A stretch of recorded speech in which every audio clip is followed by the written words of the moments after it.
ओम शांति। 16 जून 2021 साकार मुरली।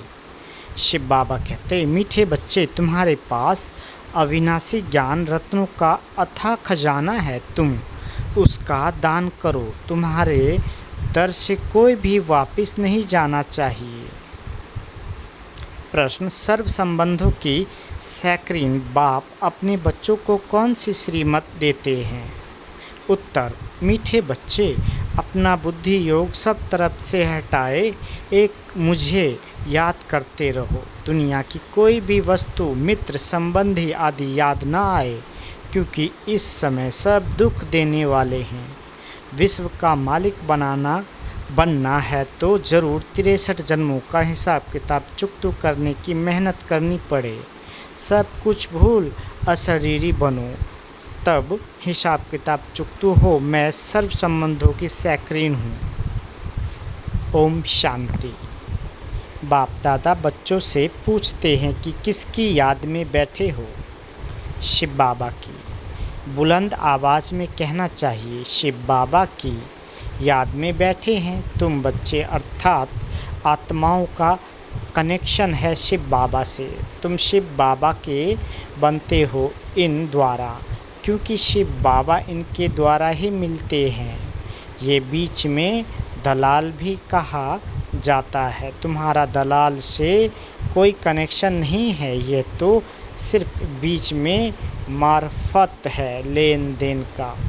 सबका हिसाब किताब बाप से होना है, इनसे नहीं। इनका भी लेन देन बाप से है। ये भी उस बाप को कहते हैं, बाबा मेरा सब कुछ आपका है। तुम्हें भी एक तो निश्चय ये है कि हम आत्मा है, और दूसरा ये भी निश्चय है कि हम आत्माएं अभी परमपिता परमात्मा से वर्षा ले रहे हैं। मनसा वाचा कर्मणा तन मन धन से हम शिव बाबा के मददगार बनते हैं। ये सब कुछ शिव बाबा को अर्पण किया हुआ है। फिर शिव बाबा डायरेक्शन देते हैं, ऐसे ऐसे यह करो। इनको कहा जाता है श्रीमत। बाप खुद कहते हैं, मैं इस पुराने तन में प्रवेश करता हूँ। ये भी पतित से पावन बन रहे हैं। ये किसने कहा? शिव बाबा ने। ये भी पावन बन रहे हैं। इनका भी मेरे साथ हिसाब किताब है, इनके साथ कोई का हिसाब किताब नहीं। तुम चिट्ठी लिखते हो, शिव बाबा केयर ऑफ ब्रह्मा, परंतु माया ऐसी है जो निरंतर याद करने नहीं देती है। बुद्धि योग घड़ी घड़ी तोड़ देती है। अगर यही पक्का पुरुषार्थ करेंगे तो फिर दूसरा सब कुछ भूल जाएगा, शरीर भी भूल जाएगा। ये शरीर होगा, परंतु आत्मा को इन सब चीज़ों से नफरत होगी। ये अवस्था जमाने की प्रैक्टिस करनी होती है। अंत में हमको अपना शरीर भी याद न पड़े। बाप कहते हैं, अपने को अशरीरी समझ मुझ बाप को याद करो। मैं सदैव अशरीरी हूँ। तुम भी अशरीरी थे, फिर तुमने पाठ बजाया, अभी फिर तुमको पाठ बजाना है। यह मेहनत है। विश्व का मालिक बनना कोई कम बात है क्या? मनुष्य ही विश्व का मालिक बन सकता है। ये देवताएं भी मनुष्य है, परंतु इनको दैवी गुण वाले देवता कहा जाता है। लक्ष्मी नारायण विश्व के मालिक थे।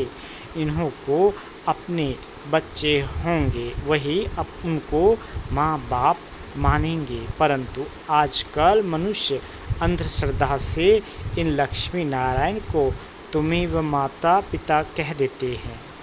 वास्तव में यह महिमा है शिव बाबा की।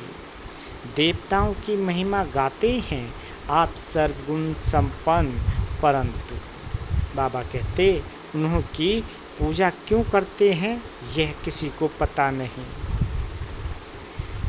अभी तुम ऐसी महिमा नहीं गाएंगे कि तुम माता पिता हम बालक तेरे। हाँ, तुम जानते हो शिव बाबा वह निराकार परमपिता परमात्मा है, उनसे ही सुख घनेरे मिलते हैं। बाकी जो भी संबंधी आदि है उनसे दुख ही मिलता है। ये तो एक सैकरीन है जिससे सर्व संबंध की रचना मिलती है।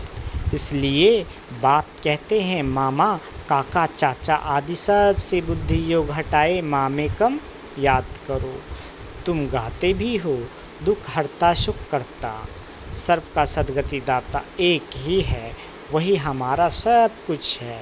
लौकिक बाप से भी दुख मिलता है, बाकी टीचर है जो किसी को दुख नहीं देते। टीचर पास जाकर पढ़ने से तुम शरीर निर्वाह करते हो। हुनर सिखलाने वाले भी होते हैं, वह सब अल्पकाल के लिए टीचिंग करते हैं। भक्ति में भी महिमा एक राम अथवा परमपिता परमात्मा की ही करते हैं, उनको ही याद करते हैं। वास्तव में भक्ति भी एक की ही करनी है, वह एक ही तुमको पूज्य बनाते हैं।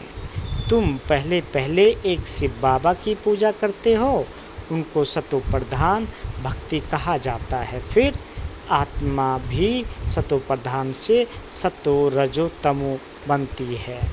तुम समझते हो हम पुजारी बनते हैं। तुम पहले एक शिव की ही पूजा करते हो, फिर कलाएं होती जाती है।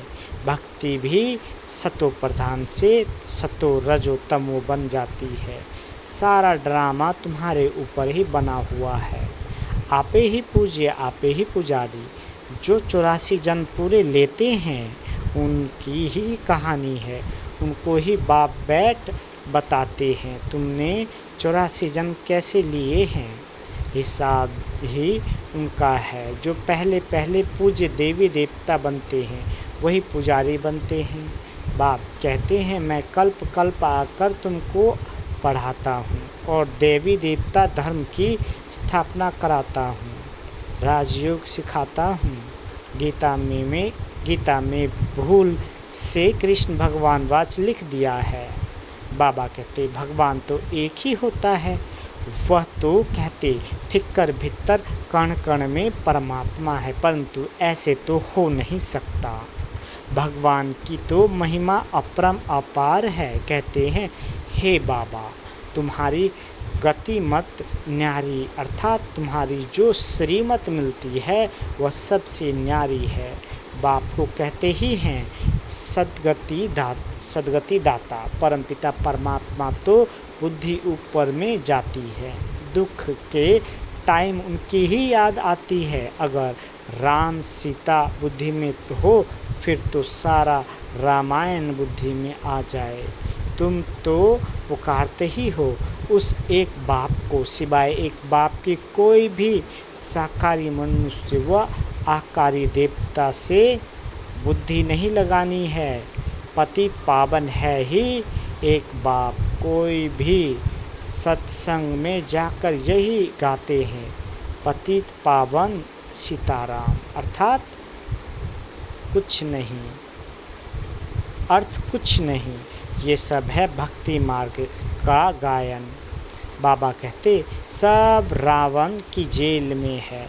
भक्ति मार्ग में बहुत भटकते हैं, यहाँ भटकने की कोई बात नहीं। बाप समझाते हैं बच्चों को पॉइंट्स बुद्धि में अच्छी रीति धारण करनी है, पढ़ाई रेगुलर करनी है। अगर कोई कारण से सवेरे नहीं आ सकते तो दोपहर को आ जाना चाहिए। किसको तंग भी नहीं करना है, सारा दिन पड़ा है, कोई भी समय जाकर पढ़ना है। यह बच्चियां सुबह से लेकर शाम तक सर्विस पर है, सारा दिन सर्विस स्टेशन खुले हुए है। कोई भी आए उनको रास्ता बताना है, पहले तो बताना है। विचार करो, तुमको दो बाप है। दुख में पारलौकिक बाप को याद करते हैं ना। अभी शिव बाबा कहते हैं मामेकम याद करो।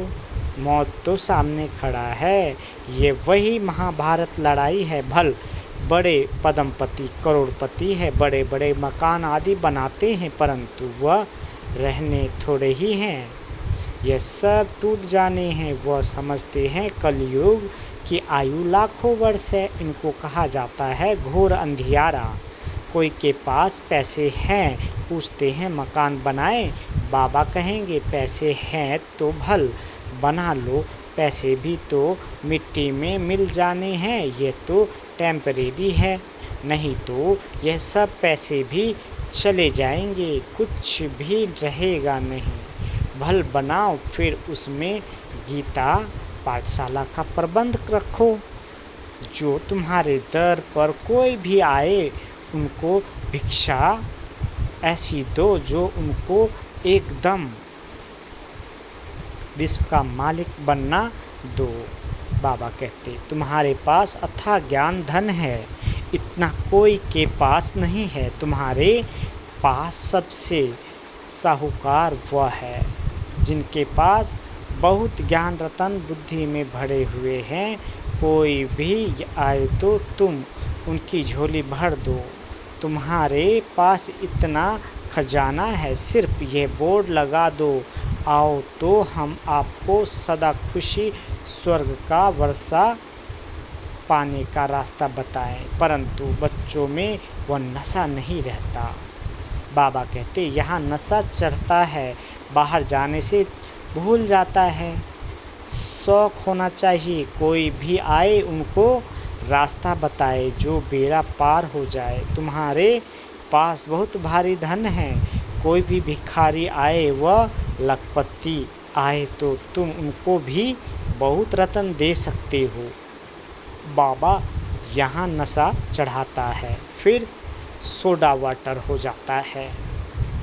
बाबा तुम्हारी अविनाशी ज्ञान रत्नों से झोली भर देते हैं, परंतु नंबरवार है, किसकी तकदीर में है तो पूरी रीति धारण कर लेते हैं। बाबा कहते हैं कोशिश कर तुम निरंतर याद में रहो, ऐसे नहीं सेंटर में जाकर एक जगह बैठना है, नहीं, चलते फिरते जो भी समय मिले बाप को याद करते रहना है। हाथ काढ़े दिल अर्थात बुद्धि का योग बाप के साथ हो। बाप की याद से तुम्हारा बहुत कल्याण होगा। 21 जन्म के लिए तुम साहूकार बन जाते हो। बेहद का बाप बेहद का वर्षा देते हैं। भारत स्वर्ग था, अब नर्क है। बाप कहते हैं अब मुझे याद करो तो तुम्हारी आत्मा सतोप्रधान बन जाएगी। बाप को याद करेंगे तो नशा रहेगा। हमारे जैसा धनवान सृष्टि में कोई नहीं है। बाप ही याद नहीं होगा तो धन कहाँ से आएगा। स्वर्ग में तो तुम बच्चों को अपार सुख मिलता है। शास्त्रों में तो कितनी दंत कथाएं लिख दी है, गाते भी हैं राम राम राम राजा राम प्रजा, धर्म का उपकार है। फिर कहते राम की सीता चुराई गई, बंदरों की सेना ली। आगे खुद भी पढ़ते थे, कुछ भी समझते नहीं थे। अब कितना समझ में आता है, कितनी वंडरफुल बातें लिखी है। बाप कहते हैं मुझे प्रकृति का आधार लेना पड़ता है। त्रिमूर्ति में भी ब्रह्मा विष्णु शंकर दिखाते हैं, परंतु ये भी समझते नहीं कि विष्णु कौन है, कहाँ से कहाँ के रहने वाले हैं। विष्णु के मंदिर को नर नारायण का मंदिर कहते हैं, परंतु अर्थ कुछ भी नहीं समझते हैं। बाबा कहते विष्णु के यह दो रूप लक्ष्मी नारायण है जो सतयुग में राज करते थे। अभी तुम मनुष्य से देवता बन रहे हो। कोई भी आए तो बोलो ये ब्रह्मा कुमार कुमारियां हैं तो प्रजापिता ब्रह्मा सबका बाप हुआ। बहुत ढेर की ढेर प्रजा है, नाम तो सुना है ना।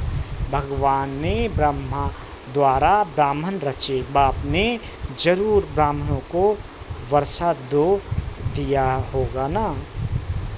तुम बच्चों को विश्व का मालिक बनाते हैं, तुम शिव बाबा से वर्षा पाते हो।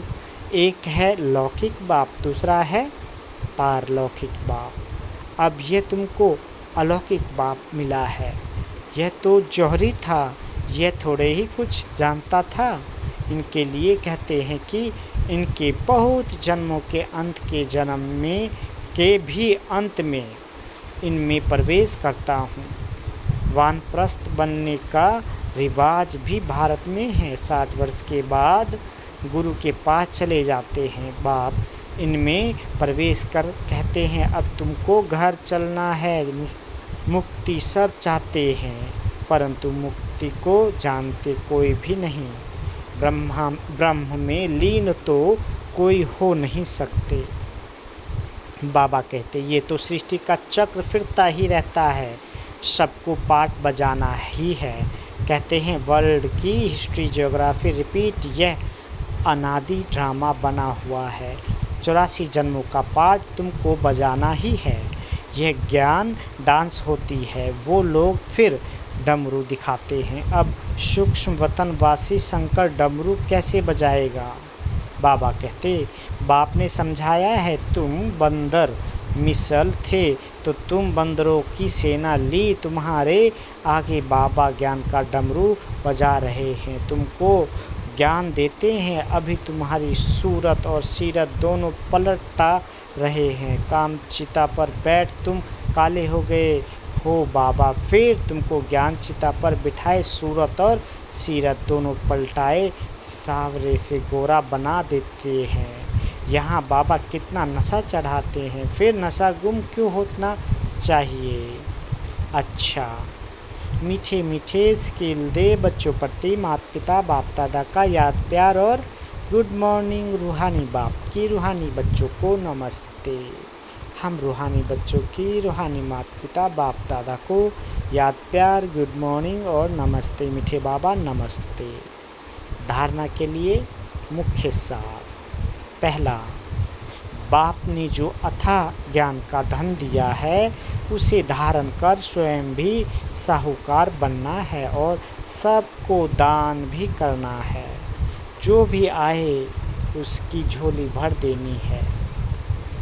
दूसरा, बाप की याद से ही कल्याण होना है, इसलिए जितना हो सके चलते फिरते बाप की याद में रहना है। सर्व संबंधों की रचना एक बाप से लेनी है। वरदान, सारे वृक्ष की नॉलेज को स्मृति में रख तपस्या करने वाले सच्चे तपस्वी व सेवाधारी भाव। बाबा कहते भक्ति मार्ग में दिखाते हैं कि तपस्वी वृक्ष के नीचे बैठकर तपस्या करते हैं। इसका भी रहस्य है। आप बच्चों का निवास इस सृष्टि रूपी कल्प वृक्ष की जड़ में है। वृक्ष के नीचे बैठने से सारे वृक्ष की नॉलेज बुद्धि में स्वतः रहती है। तो सारे वृक्ष की नॉलेज स्मृति में रख सारी साक्षी होकर इस वृक्ष को देखो तो ये नशा खुशी दिलाएगा और इससे बैटरी चार्ज हो जाएगी। फिर सेवा करते भी तपस्या साथ साथ रहेगी। स्लोगन, तन की बीमारी कोई बड़ी बात नहीं लेकिन मन कभी बीमार ना हो। अच्छा, ओम शांति।